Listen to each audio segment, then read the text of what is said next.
Buckle up for the new episode of Organic Chat, the one and only podcast made to motivate everyone with motivated topics every week as seemingly simple as getting dishes done, or as time consuming as trying to establish a routine. We all understand how many daily struggles in life can cause us to lose motivation.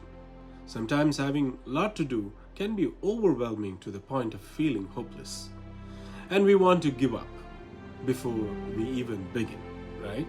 Lack of motivation is often an issue with those dealing with both physical and mental health issues.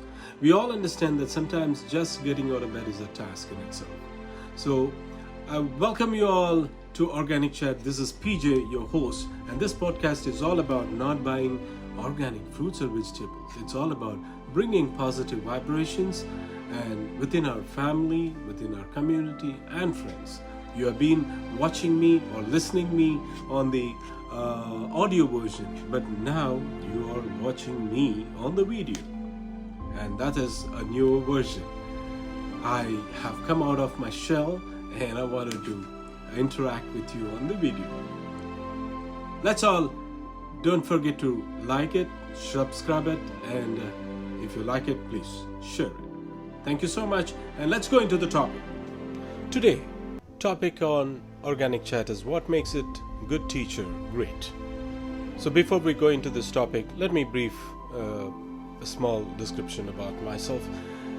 As an IT professional, an educator, and owner of schools, I always wanted to provide an environment that will nurture and empower children to realize and explore the gifts of intelligence, curiosity, and creativity with which they were born, and the environment they love, where they are taught, loved, cared for, and where they grow academically, socially, and emotionally. To provide parents with peace of mind in leaving their most precious children with us all day.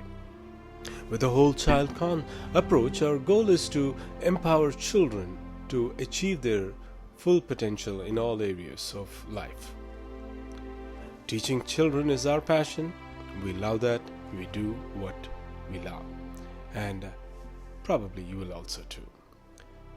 And to be the part of growing young brains and behaviors and connecting families to their communities and impact countless young lives and become a leader in the educational childcare industry. So now, I'm obsessed with this question. What makes a good teacher great?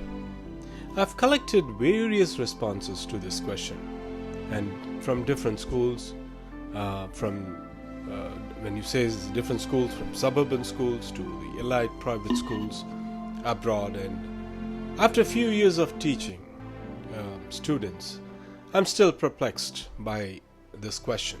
Today I'm going to teach you a lesson that I have learned from those few students and learn what I found out from them.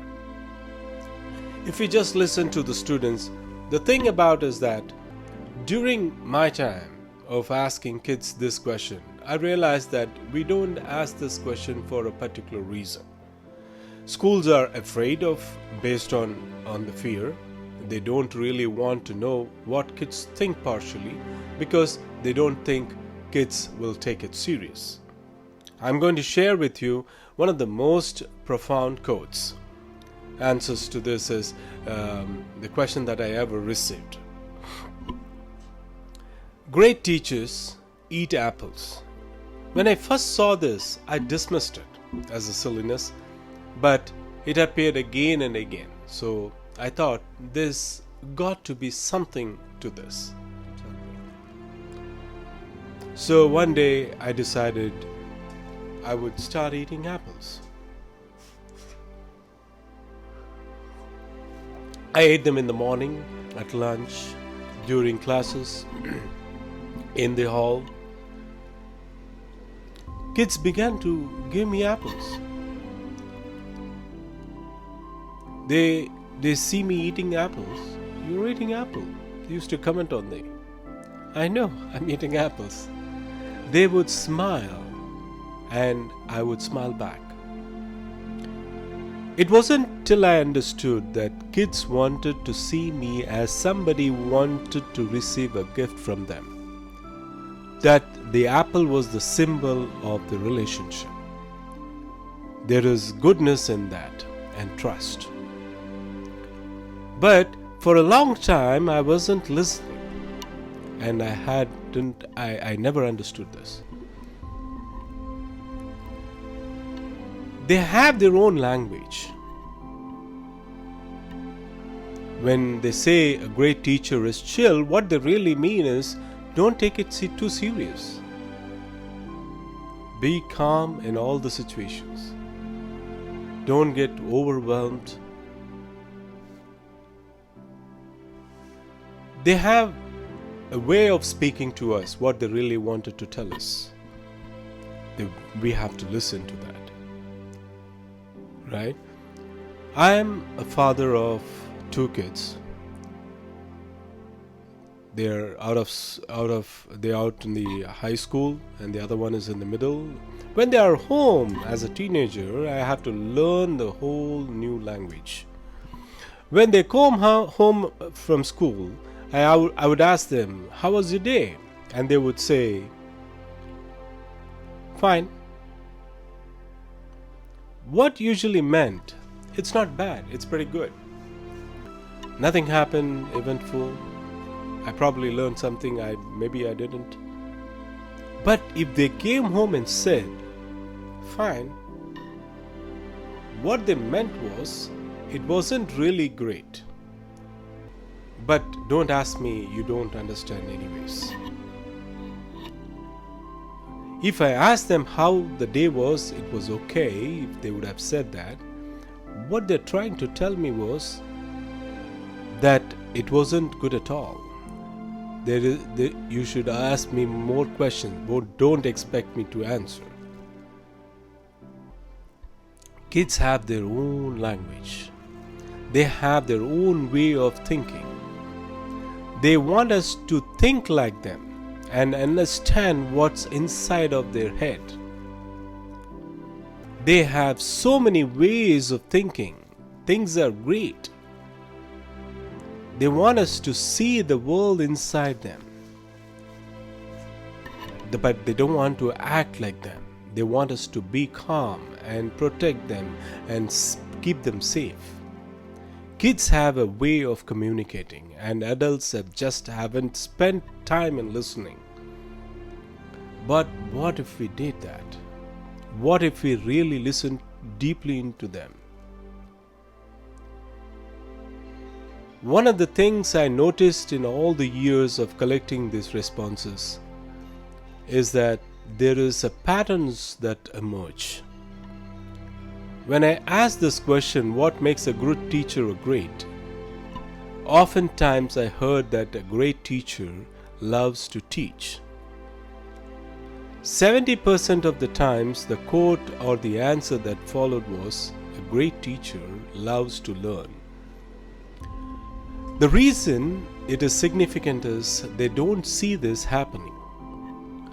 They don't see teachers learn in front of them. They see them teaching, but they wish they learn along with them. Think about it. Principals hire teachers to be content experts, to have all of the knowledge, not to be learners.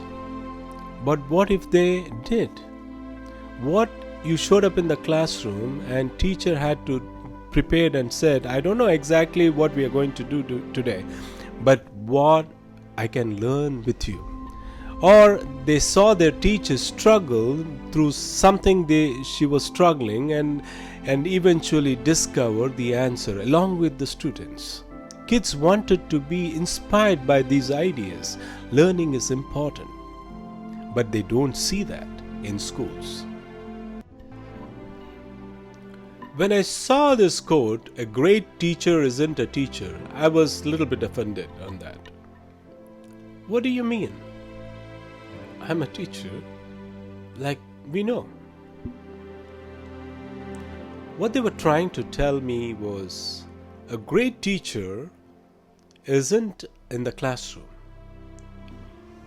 Think about it. Think about the time when a time that you learned something that you still remember until this day, that like throwing a baseball or riding a bike.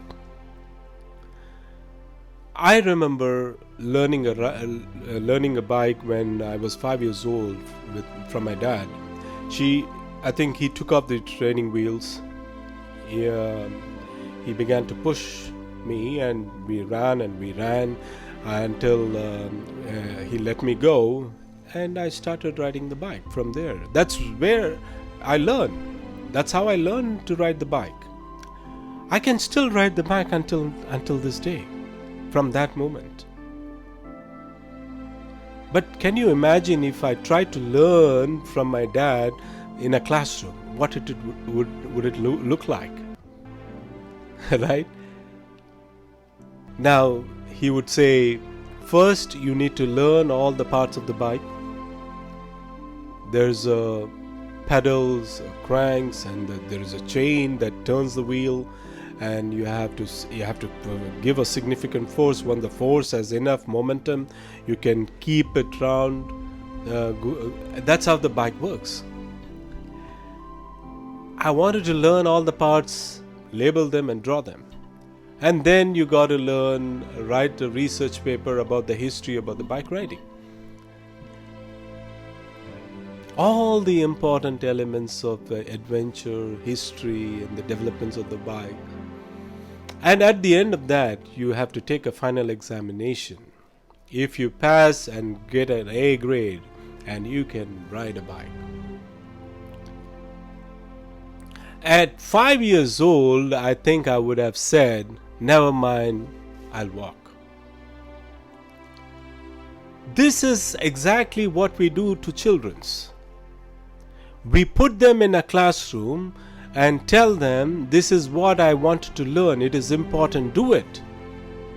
And kids know that it's not true. We don't really value their learning this way. So now, they are disruptive, are bored, or they are disengaged. Kids want us to be teachers that aren't teachers. I want to tell you a small story. A great teacher understands that the life outside the school. They really do, They want us to know that their life in school is way more different than a way outside the school. I just thought, well, how hard is our life? Your job is to do school, and my job is to teach. There was a tough student. She had an information repetitive. She very knowledgeable. She used to walk around. Whenever she walked around, the kids were following her. She would come in and sit in the front row and lean just to give an eye count to intimidate me. She would call me Mr. and never used the full name. She'd get up and go to the bathroom. All the girls used to follow her. Eventually, I learned from that student and I thought I was doing pretty good. I noticed one day that she stopped doing her homework. She became a great leader in the classroom. She turned in the homework. She participated in the class. She actually was quite good. And when this happened, I was surprised. So I went up to her and I said, I'm very disappointed in you. And she said, I know, mister, I'm sorry. I expected him to turn in tomorrow. Tomorrow came again. Few sheets of unfinished work was turned in. I went up to her and said, this is disappointing. And she said, I normally do my homework and in the bathroom. It is a quiet place in my house. But this week the electricity was turned off and it's dark in there. I had a candle but it burnt out, and I'm sorry. She gazed down, and I missed the point. I had not listened to her where I'm trying, mister. She said, I'm trying. I heard the word, but I didn't listen. Great teachers notice when there is a struggle. They don't make assumptions about what kids can and cannot do. They wait and watch and rescue them when they are stuck.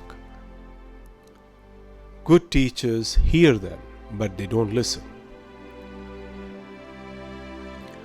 I never forget the student. I'm very grateful because whenever I see a student or an answer like this, I remember that and I listen. Great teachers make themselves humble before their students.